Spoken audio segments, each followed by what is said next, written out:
Okay. Hello everyone, once again welcome back to your own YouTube channel success Sagar with Ravi.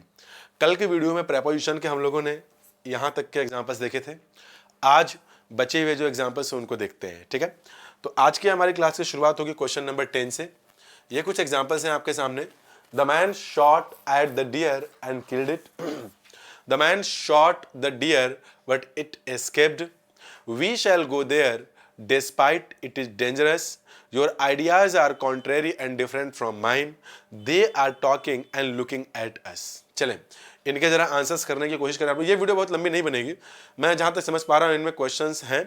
ये questions से मैं कुछ fixed prepositions का discussion करना चाहता हूं आपसे, तो ये अच्छे से हो जाएगा जल्दी से। पहले आप लोग ट्राई करें इसे। आइए देखते हैं इसमें क्या है। पहले वाले एग्जाम्पल में लिखा है शॉट एट, तो मैं आपको बताता हूं शूट का ही सेकेंड फॉर्म है ना, वो शूट समबडी। दूसरा बना देता हूं मैं यहां पे शूट एट समबडी। ये दोनों के दोनों फ्रेजेस बिल्कुल सही हैं, बस डिफरेंस क्या है let us understand. Shoot somebody का मतलब ये है कि मैंने इसको शूट किया और इसे गोली लग गई है गोली इसे। जबकि इस वाले का मतलब यह है कि मैंने इसे शूट तो किया, निशाना इसके ऊपर लगाया लेकिन गोली लगा नहीं। जैसे मान लेते हैं कि आई शॉट हिम, इसका मतलब है गोली लग गई। आई शॉट एट हिम का मतलब यह है कि मैंने उसको निशाना बनाया लेकिन गोली लगी नहीं उसे। अब चेक करते हैं, यहां दिया हुआ है कि the man shot at the deer and killed it. अब यहां पे दिया है शॉट एट द डियर, तो शॉट एट द डियर का मतलब यह है कि उसको गोली लगी नहीं है, मैंने निशाना लगाया। लेकिन जब निशाना लगाया गोली लगी नहीं तो फिर मर कैसे गया? यानी कि मर गया है, मार दिया है उसको, मर गया है यानी कि हमने गोली उसे मारी है और गोली उसे लग भी गई है। और अगर गोली उसे लग गई है तो फिर यहाँ पे हमें क्या करना पड़ेगा? इस एट प्रीपोजिशन को हटाना पड़ेगा। नहीं, सेंटेंस होना चाहिए था the man shot the deer and killed it. दूसरे एग्जाम्पल की अगर बात की जाए तो भी समझ लीजिए आप लोग, the man shot the deer but it escaped. अब इट एस्केप्ड का मतलब क्या है? कोई बच निकला। बच निकला मतलब गोली उसे लगी नहीं। अगर गोली लग गई होती तो बचा कैसे होता? एस्केप मतलब कि भाग गया, गोली लगी ही नहीं। जब गोली लगी नहीं तो शॉट समबडी नहीं होगा, यहां पे शॉट एट समबडी और समथिंग। तो यहां पे एट प्रीपोजिशन की रिक्वायरमेंट है। आ तो कुछ भी सकता है। Let us understand the concept. What about this particular example? We shall go there despite it is dangerous. Despite it is dangerous. चलिए इस एग्जाम्पल को आप लोग लिखें। इसे समझाने में कम से कम मुझे 5-10 मिनट का समय लगेगा, तो पहले आप इसे लिख लें फिर मैं समझाता हूं। आ जाइए। We shall go there despite it is dangerous. चलिए देखते हैं। अभी मैं आप लोगों को यहां पे डिस्पाइट, इनके क्वेश्चन जो पेपर में आते हैं, is equal to in spite of. इनके डिफरेंस मतलब इनकी, और एक वर्ड है आपका because of. Because of preposition है, बिकॉज ऑफ। दोनों के दोनों प्रपोजिशन है, ठीक है, प्रपोजिशन है। अभी समझिएगा, जो हम यूज करते हैं बिकॉज ऑफ यूज किया जाता है to refer to a reason, कारण बताने के लिए। जबकि despite and in spite of use किया जाता है, कॉन्ट्रास्ट बताने के लिए। कॉन्ट्रास्ट, ठीक है, मैं समझाता हूँ। विरोधाभास बताने के लिए दो कॉन्ट्रास्टिंग, दो कॉन्ट्राडिक्टिव स्टेटमेंट लिखे जाते हैं। जैसे मैं क्या एग्जांपल यहां लिखता हूं, बताइएगा गलत है कि सही है। He has passed the test because of his teacher. एक एग्जांपल और लिखता हूं यहां पर मैं, he has passed the test in spite of his teacher। ये दो एग्जाम्पल हैं। दोनों एग्जाम्पल पहले आप देखें, और इन दोनों में से जरा मैं, जो मेरे सामने 4-5 लोग बैठे हुए हैं, इनसे मैं पूछ लेता हूं कि ये एग्जाम्पल में दोनों में से कौन सा गलत है। चलिए आप बताइए, दोनों में से कौन सा सही है, पहला कि दूसरा? He has passed the test because of his teacher. He has passed the test in spite of his teacher. Which of the two is incorrect? दोनों इनकरेक्ट है। ये दोनों के दोनों सही है, दोनों में कोई भी गलत नहीं है। ये बिकॉज ऑफ है, ये इन स्पाइट ऑफ है। जैसा कि मैंने वहां पे लिखा है कि because of is used to refer to a reason, in spite of is used to refer to contrast. आइए थोड़ा सा प्रैक्टिकल होकर समझते हैं इसे। मान लीजिए कि there is a village and there is a teacher, कुछ बच्चों को पढ़ा रहा है। टीचर मेहनती है, ईमानदार है, पढ़ा रहा है, बच्चे पढ़ रहे हैं। बच्चे का जब रिजल्ट आया तो सारे के सारे बच्चे पास हो गए। गांव वालों ने क्या कहा, ये सारे के सारे बच्चे पास हो गए अपने टीचर की वजह से। अपने टीचर की वजह से सारे के सारे बच्चे पास हो गए। उनमें से एक बच्चा है, बोला गया कि वो लड़का पास हुआ, पता है क्यों पास हुआ? उसके टीचर की वजह से पास हुआ। यानी कि उसके पास होने का रीजन कौन था? टीचर। तो इस यहाँ पे जो रीजन है वो ये बता रहा है कि इसका मतलब टीचर अच्छा था, यानी कि the boy has a good teacher. The boy has a good teacher. आप लोगों में से ज्यादातर लोगों को ये वाला एग्जाम्पल गलत लग रहा होगा, लेकिन ये सही है। ये गलत आपको इसलिए लग रहा है क्योंकि आपने इन स्पाइट ऑफ का मतलब के बावजूद भी पढ़ा होगा। तो के बावजूद पढ़ेंगे तो गलत लगेगा, लॉजिक से सीखेंगे तो सही लगेगा आपको। कॉन्ट्रास्ट का मतलब है अपोजिट, मतलब दो कॉन्ट्रास्टिंग, दो अपोजिट स्टेटमेंट। यहां का मतलब है बच्चे तो पास हो गए ऐसे टीचर होने के बावजूद भी। अगर इस सेंटेंस की बात की जाए, देखें जरा कोई कॉल कर रहा है क्या मुझे, देखें जरा। अब यहां पे हमें क्या करना है जरा समझिएगा आप लोग। If I talk about this particular example, he has pass the test in spite of his teacher, what does this mean? Hindi में अगर बात किया जाए तो आपने गांव में सुना होगा कि वही टीचर मान लेते हैं और बच्चे मान लेते हैं कोई टीचर पढ़ाता नहीं है, बदतमीजी ज़्यादा करता है। तो इस सिचुएशन में क्या बनेगा आपका कि वही गांव वाले बोलेंगे कि अरे ये जो पढ़ा रहा है सारे के सारे बच्चे जो है कि अब फेल हो जाएंगे। जब सारे के सारे बच्चे इसके फेल हो जाएंगे, लेकिन जब रिजल्ट आया सारे पास, बहू पास हो गए, हाँ पास हो गए, अरे ऐसा टीचर होने के बावजूद भी ये पास हो गया, he has pass the test, वो पास हो, अरे ऐसा टीचर होने के बावजूद भी पास हो गया हो। यानी कि इसका यह मतलब है कि जिसका टीचर वैसा होता है बच्चा फेल होता है, यानी टीचर अच्छा नहीं है। तो यहां पर जो ये सेंटेंस, इस सेंटेंस सही दोनों के दोनों सेंटेंसेस हैं, लेकिन जो दूसरा वाला सेंटेंस है इसका मतलब यह है कि he has a bad teacher, he has a bad teacher. तो अगर आप इन दोनों सेंटेंसेस को देखें तो आपको एक बात समझ में आ गया होगा कि we don't have to choose any preposition based on what I feel. इसकी मीनिंग क्या है, इसकी रियलिटी क्या है, हमको यह समझना है और इसके बाद हमें उसका आंसर करना है। तो इन स्पाइट ऑफ भी सही था, बिकॉज ऑफ भी सही था, दोनों सही था। अब आप चाहे यहाँ इन स्पाइट ऑफ लिख लीजिए, चाहे डिस्पाइट लिख लीजिए, both of have got the same meaning. एक बात और ध्यान दीजिएगा, पेपर में डिस्पाइट के साथ ऑफ लग के आता है, अगर ऑफ लगेगा तो ये गलत हो जाएगा। यहाँ पे इन स्पाइट ऑफ लिखा हुआ है, तो अगर ये इन स्पाइट ऑफ लिखा हुआ है तो इन स्पाइट ऑफ के साथ आपको कोई प्रेपोजिशन मतलब अलग से लगाने की जरूरत नहीं है, वो ऑफ प्रेपोजिशन ऑलरेडी उसमें लगा हुआ है। ठीक है, ये दोनों काम रहे। तो इस एग्जाम्पल से मैं आपको बताना ये चाहता हूं कि दोनों के दोनों प्रेपोजिशंस हैं। अगर ये दोनों के दोनों प्रेपोजिशंस हैं तो इसके बाद हम ये नाउन या प्रोनाउन का तो यूज कर ही सकते हैं, लेकिन आगे वर्ब नहीं आएगा।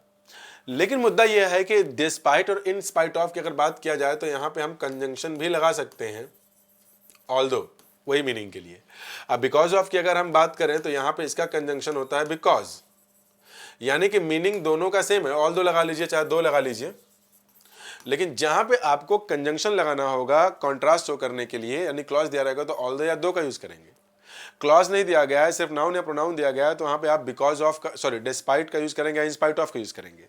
क्लॉज के साथ आया हुआ है तो आप बिकॉज यूज करेंगे, क्लॉज के साथ नहीं आया हुआ है तो बिकॉज ऑफ यूज करेंगे रीजन को देने के लिए। आइए इन दोनों के डिफरेंसेस को भी समझा दूं मैं, क्योंकि क्वेश्चंस ऐसे ही बनते हैं पेपर में आपके। मान लीजिए मैंने ऐसा एक एग्जांपल लिखा, because his hard work he got success. एक एग्जांपल और लिख लेता हूं मैं यहां पे, because of he worked hard he got success. एक एग्जांपल और लिखता हूं मैं यहां पे, despite he worked hard he could not get success. एक और लिख लेता हूं यहां पे मैं, although या दो ही कर लेते हैं, दो,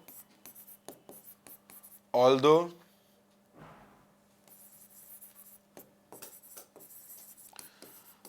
working hard, he could not get success. अगर इन चारों एग्जाम्पल को आप देखें तो आपको खुद ही कुछ समझ में आएगा। तो अपनी समझ को आप यूज करिए और बताइए कि इन चारों में से कौन सा गलत है। कमेंट और आंसर्स, इन चारों को आप पढ़ें, आप पढ़ करके मुझे बताएं कि इन चारों में से कौन सा एग्जाम्पल गलत है। मैं आप लोगों के लिए टाइमर यहां पे लगा देता हूं और इसी को आप लोगों को यूज करना मांगता है। इधर तो फिर पूरा बड़ा हो गया, छोटा करता हूं, यहां इसको यहां रख देता हूं। मैं ये टाइमर है, 4 एग्जाम्पल है, मैं आपको 40 सेकंड का समय देता हूं। वो 40 सेकंड आपको यहीं पे दिखेंगे, ये वाला जो है ना पॉइंट, ये वाला, ये यही दिखेंगे। चलिए चारों पढ़ लें और पढ़ के आंसर करें कि चारों में से गलत कौन सा है, कि चारों सही है। चारों सही भी हो सकते हैं, जरूरी नहीं है कि हमेशा गलत ही हो।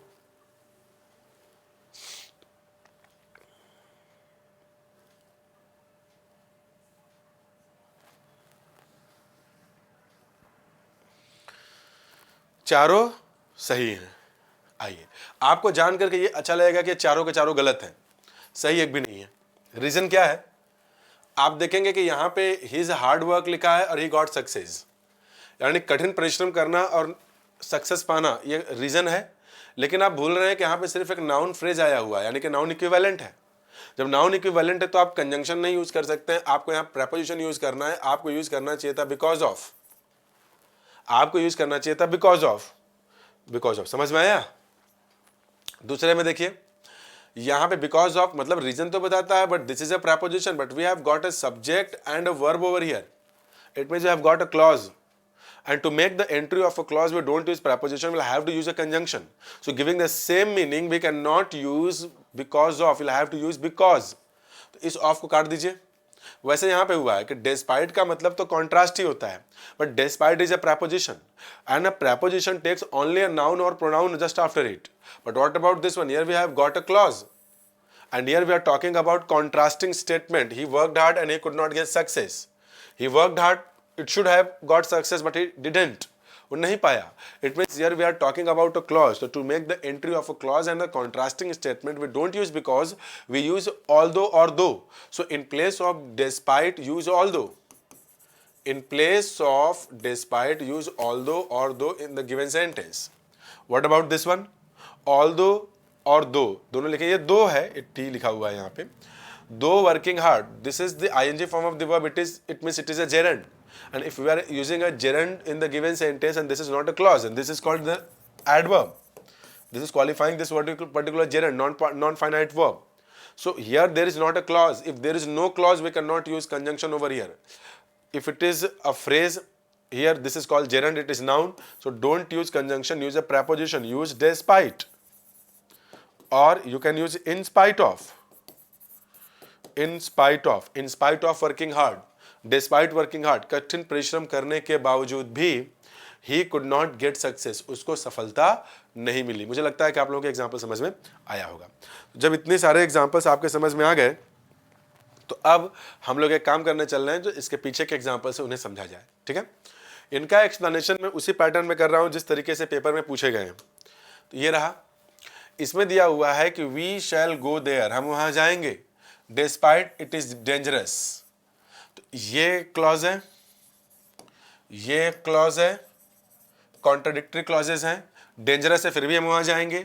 तो क्लॉजेस के लिए अपोजिट, ये दोनों एक दूसरे के अपोजिट है, कॉन्ट्रास्टिंग है, तो यूज ऑल्दो और दो, दोनों में से कोई एक यूज करें, डिस्पाइट प्रीपोजिशन यूज मत करिए, ठीक है। चलिए आगे बढ़ते हैं। Your ideas are contrary and different from mine. दूसरा देखिए, they are talking and looking at us. अभी इन दोनों सेंटेंस को अगर आप देखें तो आप पाएंगे कि जो यहाँ पे आर लिखा गया है that is a linking verb. अगर ये लिंकिंग वर्ब है तो दिस बिकम्स एन एडजेक्टिव, यहाँ पे डिफरेंट बिकम्स एन एडजेक्टिव। इन दोनों को कनेक्ट करने के लिए हम लोगों ने एक कंजंक्शन यूज किया है, और इन दोनों ही एडजेक्टिव्स को जोड़ने के लिए जो कंजंक्शन यूज हुआ है, दोनों का कॉमन प्रीपोजिशन लग गया है फ्रॉम। अब यही गलत हो गया क्योंकि आपको पता होना चाहिए कि डिफरेंट के साथ तो हम फ्रॉम लगाते हैं लेकिन कॉन्ट्रेरी के साथ फ्रॉम नहीं लगाते। तो आप चाहें तो इसको लिख सकते हैं कि जो डिफरेंट है इसके साथ तो हम फ्रॉम यूज करते हैं लेकिन कॉन्ट्रेरी के साथ फ्रॉम नहीं, हम टू का यूज करते हैं। तो यानी इस एंड कंजंक्शन के पहले हमें यहाँ पे टू का यूज करना पड़ेगा। दूसरे वाले की भी अगर बात की जाए तो यहाँ पे आप देखेंगे कि एंड जो है एक कंजंक्शन है। यहाँ पे जो ये वर्ब लिखा गया है आर, इसके लिए एक आईएनजी फॉर्म ये लगा, दूसरा आईएनजी फॉर्म लुक एट। तो look at is okay, but talk नहीं होगा। यहाँ पे क्या, they are talking to somebody, talk to somebody. तो यहाँ पे क्या होना चाहिए था आपका, talk to us and looking at us, मतलब वो लोग मुझसे बात कर रहे हैं और मुझको देख रहे हैं। हाँ, talking to us and looking at. अच्छा, आप यहाँ पे चाहें तो अबाउट भी यूज कर सकते हैं। अबाउट का मतलब उनके बारे में बात कर रहे हैं, उससे रिलेटेड किसी चीज़ के बारे में बात कर रहे हैं। चलिए आगे बढ़ते हैं, इसमें कुछ और एग्जांपल्स देख लेते हैं भाई। ये आ गए यहाँ पे एग्जांपल नंबर 15, 16, 17, 18। हाँ, तो ये जो 4 एग्जांपल्स हैं ये बिल्कुल एक ही टाइप के हैं, ये आपको ध्यान देना है, ठीक है। तो चले जरा मैं इस एग्जाम्पल को आपको समझाऊं। पहले वाला एग्जाम्पल नंबर 15 को सबसे पहले आप लोग आंसर करके बताएं कि जो एग्जाम्पल नंबर 15 है, क्या ये आप लोग बता पाएंगे इसमें क्या गलत है। I don't have any issue to quarrel.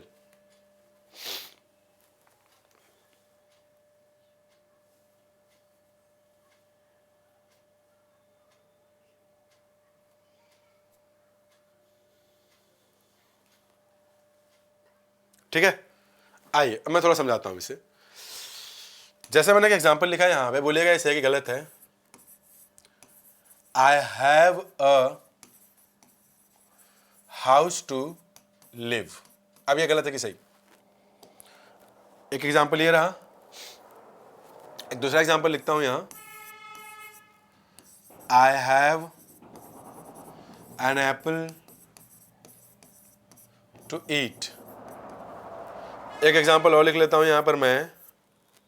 I have a pen to write. चलिए, ये 3 एग्जाम्पल्स हैं, जरा इन तीनों को पढ़िए और बताइए तीनों गलत है कि सही। फर्स्ट वन इज करेक्ट और incorrect. First one is correct और इनकरेक्ट। देखिए मैं बताता हूं इनकरेक्ट है। क्यों इनकरेक्ट है बताता हूं मैं आपको। अगर इस सेंटेंस को मैं एक और तरीके से लिखना चाहूं तो क्या ऐसे लिख सकता हूं, आई लिव अ हाउस। क्या यह सेंटेंस सही है, आई लिव अ हाउस? नहीं सही है। सही कैसे होगा, इन अ हाउस। बिल्कुल सही बात। आप ये बताना चाहते हैं कि यह होना चाहिए कि I live in a house. मुद्दा यह है कि इन प्रपोजिशन क्यों आया। ये इन प्रपोजिशन इसलिए आया क्योंकि आई सब्जेक्ट है, लिव एक इंट्रांजिटिव वर्ब है, और ये अ हाउस वो एरिया है, वो बिल्डिंग है जहां पर कि मैं रहता हूं। तो लिव एक इंट्रांजिटिव वर्ब है, तो इस इंट्रांजिटिव वर्ब के बाद डायरेक्ट इसका ऑब्जेक्ट हो नहीं सकता। तो इस ऑब्जेक्ट की एंट्री के लिए हमें एक प्रपोजिशन लगाना पड़ेगा। क्योंकि कोई इंसान अगर कहीं रहता है तो वो घर जहाँ रह रहा है वो उसका एरिया है, उसका अबोर्ड है। इसको बताने के लिए हम प्रपोजिशन इन का यूज करते हैं, इसलिए हमने यहाँ पे इन लगाया। तो यहाँ पर तो पहचानना ये आसान है, लेकिन वहाँ पहचानना आसान नहीं है। कभी भी आप सेंटेंस को इस तरीके से देखेंगे, अगर इन्फिनेटिव से एंड हुआ है, ज़्यादातर केसेस में ऐसा काम कर जाएगा ये, और इस इन्फिनेटिव के पहले अगर कोई नाउन या प्रोनाउन आया है, कोई इन्फिनेटिव लग गया, इस इन्फिनेटिव के पहले कोई नाउन या प्रोनाउन आ गया, कोई इन्फिनेटिव लग गया, इस इन्फिनेटिव के पहले कोई नाउन या प्रोनाउन यहाँ आ गया, तो ये इन्फिनेटिव के पहले या नाउन या प्रोनाउन केवल तभी पॉसिबल हो पाएगा जब ये नाउन या प्रोनाउन इस इन्फिनेटिव का ऑब्जेक्ट हो। तो अगर ये इस लिव वर्ब का ऑब्जेक्ट होगा तब तो ऐसे लिखा जा सकता है, अगर इसका ऑब्जेक्ट नहीं है तो ऐसे नहीं लिखा जा सकता है, क्योंकि ये तो ऑब्जेक्ट किसी और का है ना। जैसे इसको आपने यहाँ पे लिखा तो आप ये समझ गए कि I live in a house होगा, यानी लिव के साथ इन प्रीपोजिशन क्या हो सकता है। यहाँ आप इसलिए पहचान गए क्योंकि लिव के साथ यहाँ पे नाउन लिखा हुआ है। अगर लिव के साथ ये नाउन यहाँ पे लिखा हुआ है तो आप तुरंत देख के करें यार तो सही लग रहा है, इन लगाना पड़ेगा। यहाँ इसलिए नहीं पहचान पाया क्योंकि उसी ऑब्जेक्ट को पहले कर दिया, लिव बाद में कर दिया। तो आपके दिमाग में ये बात आई कि अरे लिव के साथ तो कुछ लिखा हुआ है नहीं, तो कोई ऑब्जेक्ट लगाने की जरूरत नहीं है। लेकिन वास्तव में ये जो हाउस लिखा हुआ है ये लिव का ऑब्जेक्ट तो है नहीं, ये ऑब्जेक्ट तो इन का है। कैसे पता चला, यहाँ से पता चला। तो जो प्रेपोजिशन इन आपने यहाँ लगाया लिव के बाद, उसी प्रेपोजिशन को यहाँ पे लास्ट में लगा के छोड़ दीजिए। यानी कि इस तरह के पैटर्न पे कोई सेंटेंस आपको दिखाई दे तो यही ध्यान देना है। अब यहाँ देखिए लिखा है कि I have an apple to eat. क्या ये सेंटेंस सही है? चेक कर लीजिए कि क्या इस ईट वर्ब का ऑब्जेक्ट एप्पल हो सकता है? आई ईट एन एप्पल हो सकता है? हाँ हो सकता है, यानी कि ये एप्पल इस ईट का ऑब्जेक्ट है। अगर ये इसका ऑब्जेक्ट है तो इसका मतलब निकल जाएगा कि मैं सेब खाऊंगा या सेब खाता हूं, तो ये सेंटेंस सही है, इसमें कोई प्रीपोजिशन नहीं लगाएंगे आप। लेकिन इसकी अगर मैं बात करूं कि I have a pen to write, क्या इस राइट का ऑब्जेक्ट ये पेन हो सकता है? मैं पेन लिखता हूं या पेन से लिखता हूं, यानी कि ये जो पेन है ये इसका ऑब्जेक्ट नहीं है। I can write a letter with a pen, ये एक इंस्ट्रूमेंट है जो कि हम यूज करते हैं, और इंस्ट्रूमेंट को बताने वाली प्रेपोजिशन होती है विद, तो उसी विद को हमें यहाँ पे लगाना पड़ेगा। ऐसे नहीं समझ पा रहे तो ऐसे समझिए, इस सेंटेंस को ऐसे भी तो लिख सकते हैं आप, I write with a pen. I write with a pen में ये विद क्या है? प्रेपोजिशन है, ये प्रेपोजिशन का ऑब्जेक्ट बन गया, ये प्रेपोजिशन इंस्ट्रूमेंट को बताने वाला प्रेपोजिशन है। तो चूंकि अगर मैं ऐसे लिखूंगा तो आप पहचान जाएंगे, विद का यूज नहीं लगेगा तो गलत होगा, लेकिन वहां नहीं पहचान पा रहे क्योंकि उसके आगे नहीं लिखा हुआ है। तो यहां पे अगर विद लगा देंगे तो गलत हो जाएगा, यहां पे विद नहीं लगाएंगे तो गलत हो जाएगा। ठीक है, आइए एक दो एग्जाम्पल और देख लेते हैं जरा, इस पीछे वाले में क्या दिया है। आइए एक दो एग्जाम्पल और देख लेते हैं तब आगे बढ़ते हैं। जैसे मैंने एक एग्जाम्पल यहाँ पे लिखा कि आई सेट, या ऐसा नहीं बोलेगा, ये गलत है कि सही? I have a chair to sit. एक दूसरा लिख लेता हूं मैं, I have a spoon to eat. चलिए ये दो एग्जाम्पल्स हैं, जरा इनको ट्राई करिए तो आप लोग एक बार इन दोनों एग्जाम्पल्स को ट्राई करिए, देखिए कर पा रहे हैं कि नहीं आप लोग सही से। तो पहला दूसरा गलत है या सही? पहला और दूसरा दोनों गलत है। वो इसलिए गलत है कि अगर मैं इसे सिंपल करके लिखना चाहूं तो ऐसे लिख सकता हूं कि आई सिट अ चेयर, ऐसे लिखेंगे तो सही होगा? नहीं, क्योंकि सिट एक इंट्रांसिटिव वर्ब है। अब इंट्रांसिटिव वर्ब अगर नहीं देखा है तो वर्ब की एक वीडियो मैंने अपलोड की हुई है, वहां देख लीजिएगा उसे। तो यहां पे जो ये सेंटेंस सही होना चाहिए आपका, ये आपका होना चाहिए या तो सिट इन अ चेयर होता है या सिट ऑन अ चेयर होता है। ऑन अ चेयर का मतलब कि आप सरफेस में, इन अ चेयर का मतलब कि हैंडल्स वाले। तो जनरली जो चेयर्स होते हैं हमारे, वो चेयर्स में हैंडल्स होते हैं। तो सिट इन अ चेयर का मतलब है कि the chair with handles, sit on a chair का मतलब कि हैंडल्स एंड सरफेस की बात कर रहे हैं। अगर एग्जाम में आप बैठे हैं और दोनों के दोनों प्रेपोजिशंस दे दे तो प्रिफरेबली हम जो चूज करेंगे that should not be on, that should be in. तो इन वाला प्रिफरेबल माना जाएगा। तो जो प्रेपोजिशन आपने यहां लगाया, देखिए टू सिट लिखा है, इसके बाद तुरंत ये ऑब्जेक्ट आया है। ये चेयर इस सिट का ऑब्जेक्ट हो नहीं सकता, because sit is an intransitive verb. अगर ये इंट्रांसिटिव वर्ब ऑब्जेक्ट हो नहीं सकता तो प्रेपोजिशन लगाना पड़ेगा, जो प्रेपोजिशन आपने वहां लगाया वही यहां लगा लीजिए। तो दोनों में से एक चूज करना होगा तो इन चूज करिएगा। आगे, I have a spoon to eat. मान लीजिए कि मैं खाता हूं, तो मैंने लिख दिया कि आई ईट a spoon, I eat a spoon. क्या ऐसा संभव है? मैं स्पून खाता हूं कि मैं स्पून से खाता हूं? तो ये आपका इंस्ट्रूमेंट की तरह से यूज हुआ है। इंस्ट्रूमेंट को रेफर करने वाली प्रेपोजिशन क्या होती है? विद। तो जो प्रेपोजिशन आपने विद यहाँ पे लगाया है ना, वही प्रेपोजिशन आप यहाँ पे लगा दीजिए, सेंटेंस सही हो जाएगा। तो मैं आई थिंक ये उम्मीद कर सकता हूँ कि आपको ये कॉन्सेप्ट समझ में आया होगा। ठीक है, थोड़ा पीछे चलते हैं, आइए इन एग्जाम्पल्स पे। यहाँ दिया हुआ है कि आई डोंट हैव एनी इशू, ये नाउन फ्रेज है, और ये टू क्वेरल उसका ऑब्जेक्ट मतलब एक नॉन फाइनाइट वर्ब है। ऐसा तभी पॉसिबल हो पाएगा जब क्वेरल का ऑब्जेक्ट ये होगा, जो कि है नहीं। तो दे क्वेरल ओवर सम इशू होता है, तो क्वेरल के साथ जो प्रेपोजिशन लगाना पड़ेगा वो लगाना पड़ेगा यहाँ पे, तो quarrel over. I don't have any issue to quarrel over. अब ये प्रेपोजिशंस आपको याद रखने पड़ेंगे, ये सारे पेपर में आए हुए प्रेपोजिशंस हैं। They have laid down some rules to abide. तो अभी देखिए जो अबाइड होता है ना, ये सेंटेंसेस हो गया, I abide by these rules. तो अबाइड बाय का मतलब होता है पालन करना। तो abide is followed by preposition by. तो यहां पर जो प्रेपोजिशन आपने ये बाय यहां लगाया है ना, इसी बाय को यहां लगा दीजिए, यानी कि जो बाय है इसका ऑब्जेक्ट बनेगा ये। दे हैव लेट डाउन, उन्होंने कुछ लेट डाउन किया है, मतलब लागू किया है क्या, कुछ रूल्स को फॉलो किया है जिसको कि फॉलो किया जाए। तो abide is an intransitive verb, इसके साथ बाय डायरेक्ट आप ऑब्जेक्ट नहीं लगा सकते, ये बाय प्रेपोजिशन आपको लगाना पड़ेगा, जो यहां लगाया वही यहां लगा दीजिए। He needed a gun to shoot. तो शूट क्या है? एक वर्ब है। तो गन यूज किया तो गन को तो शूट करना नहीं है, हमें गन से शूट करना है। तो जब गन से शूट करना है तो gun in the given sentence is used as an instrument, and to refer to an instrument we use preposition with. तो वही प्रेपोजिशन विद आपको यहां लगा देना है, the given sentence would be correct. What about this one? They have no achievements to boast. तो boast, I boast of my achievements. Boast का मतलब होता है हाँकना, डींगे हाँकना।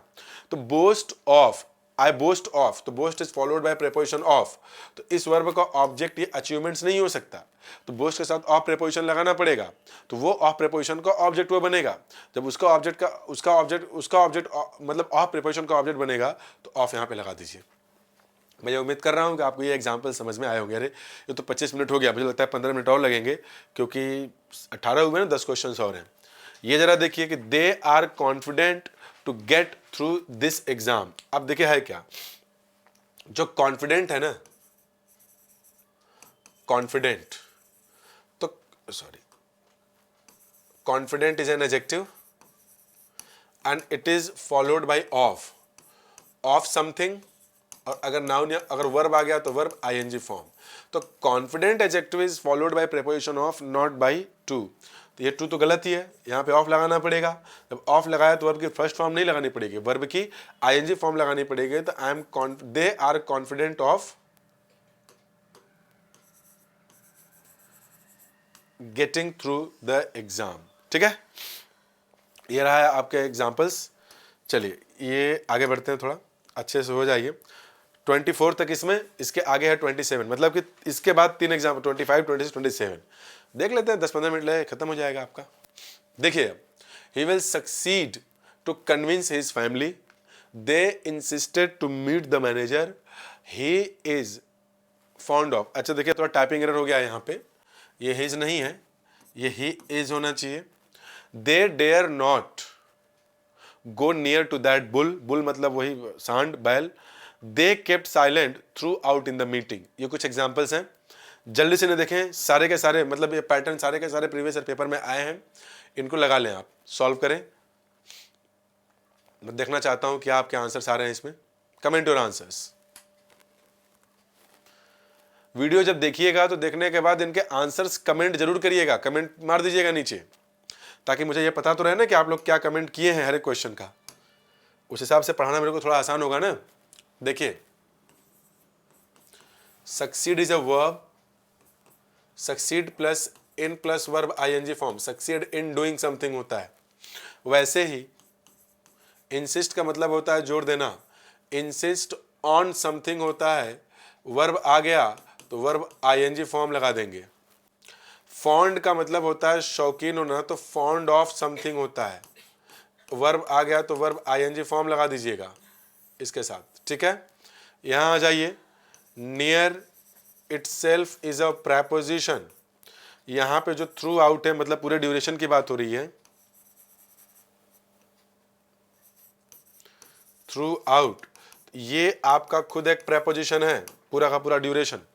तो अगर इन सेंटेंसेस की आप बात करें तो आप समझ गए होंगे क्या एरर है।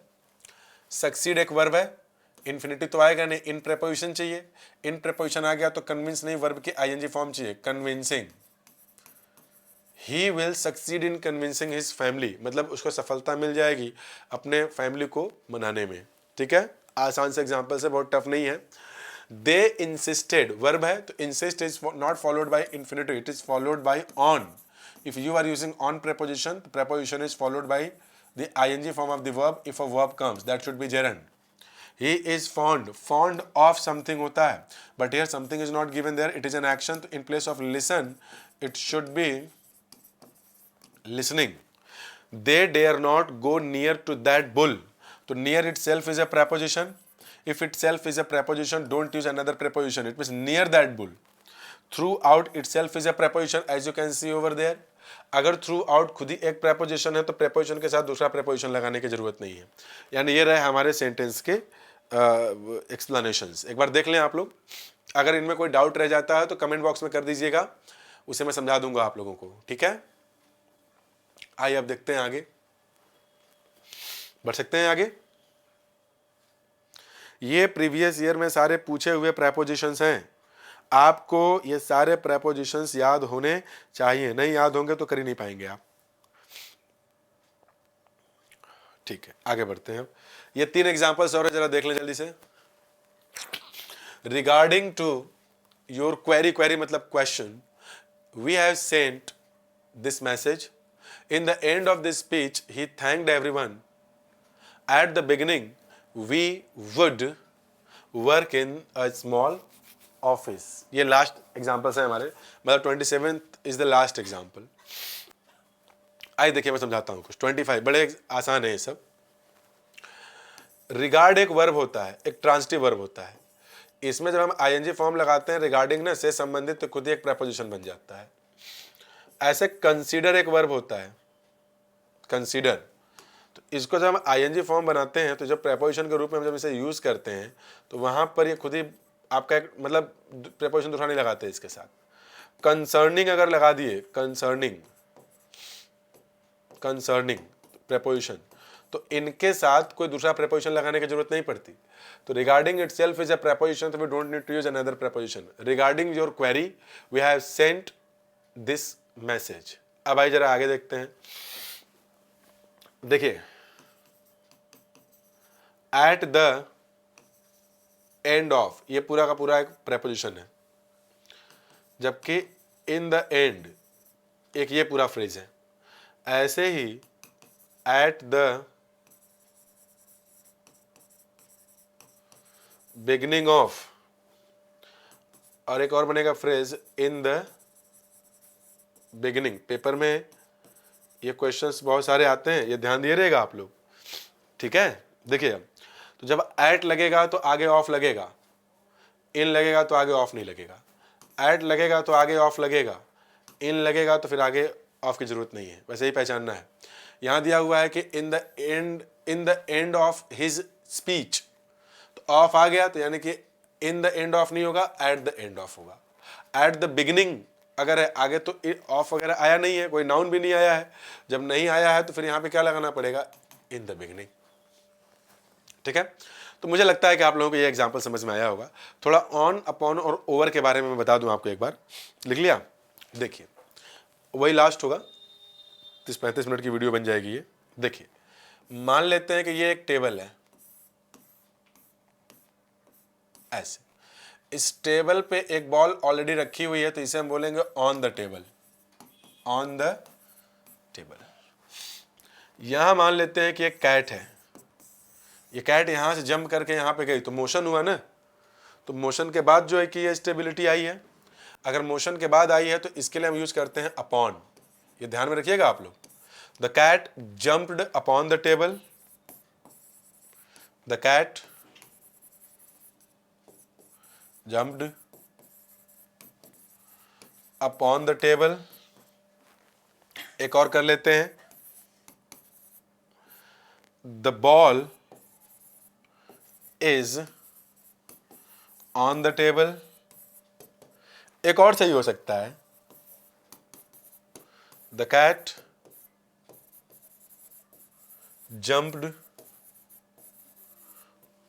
over the table. जरा इनके डिफरेंसेस को देखें आप.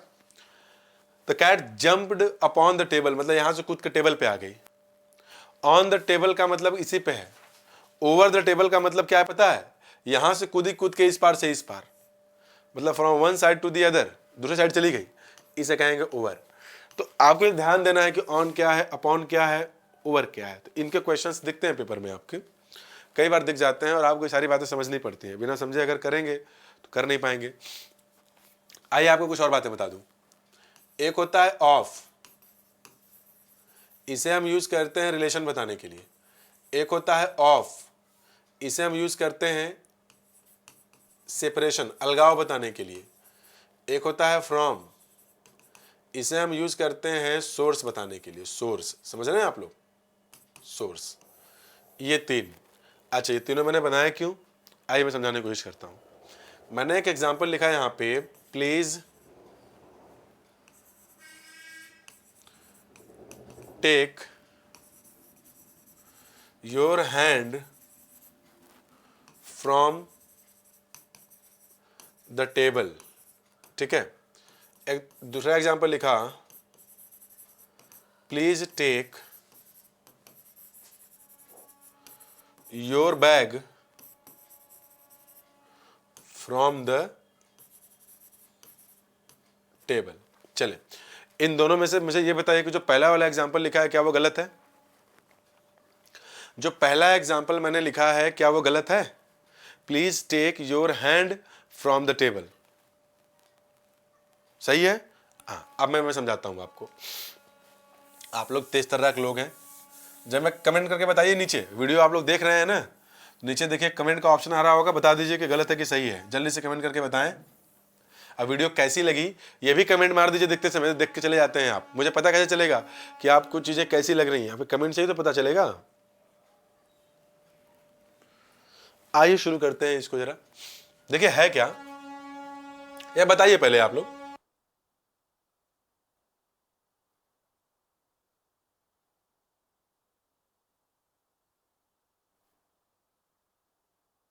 अब देखिए मान लेते हैं कि ये टेबल है, काम कर रहा है क्या? ये कर रहा है। This is a table. अब फ्रॉम का मतलब होता है सोर्स, यानी इस पर्टिकुलर पॉइंट से उठा के ले आओ, यानी आपका जो हाथ है वो हाथ वहां टेबल पर रखा गया है, आप उधर गए, उस रूम में मान लेते हैं बैठे, उधर जाकर के उस टेबल के ऊपर आपका हाथ रखा हुआ है। देखिए इधर टेबल के ऊपर हाथ रखा हुआ है, आप जाएं अपने हाथ को ऐसे उठाएं और उठा के लेके चले आए, ये तो पॉसिबल नहीं है ना। आप उधर बैठे हैं तो आपका हाथ उधर कैसे हो जाएगा? यानी बंदा ये बोलना चाहता है कि आप उस टेबल पे से अपने हाथ को हटा लें, है ना। तो जब आप अपने हाथ को हटाएंगे तो ये क्या बनेगा आपका? Take off, take your hand off the table, OFF, separation, उस जगह से अपने हाथ को हटा लें। अब बैग रखा है तो बैग तो ले ही सकते हैं, तो दूसरा वाला एग्जाम्पल सही था, पहला वाला एग्जाम्पल गलत था, ठीक है। तो ये छोटी छोटी बातें हैं, इन्हें थोड़ा ध्यान दीजिएगा आप लोग, ये पेपर में आ जाते हैं कई बार, ये तो आप थोड़ा केयरफुल रहेंगे अगर इस पर, तो आपको दिक्कतें नहीं आएंगी इन क्वेश्चंस को सॉल्व करने में। तो मुझे ऐसा लगता है कि बस करते हैं, आज इतना ही रहने देते हैं, प्रेपोजिशन ओवर करते हैं, प्रैक्टिस करते रहिए। तो ये वीडियो देखने के बाद, इसके बाद आपको अब मिलेगी प्रेपोजिशन के क्वेश्चंस की वीडियो, जिनमें कि मैं CHSL 2020, CHSL 2021 के वीडियोस को के क्वेश्चंस को डिस्कस किया हुआ हूँ, तो आप उनको देख लीजिएगा, ओवर हो जाएंगे वो। और फिर बचता है फ्रेजल वर्ब्स वाला, तो उनकी वीडियो एक सेपरेट बना करके आपको मैं अपलोड कर दूंगा। तो बस इतना ही रखते हैं, thank you very much, all the best.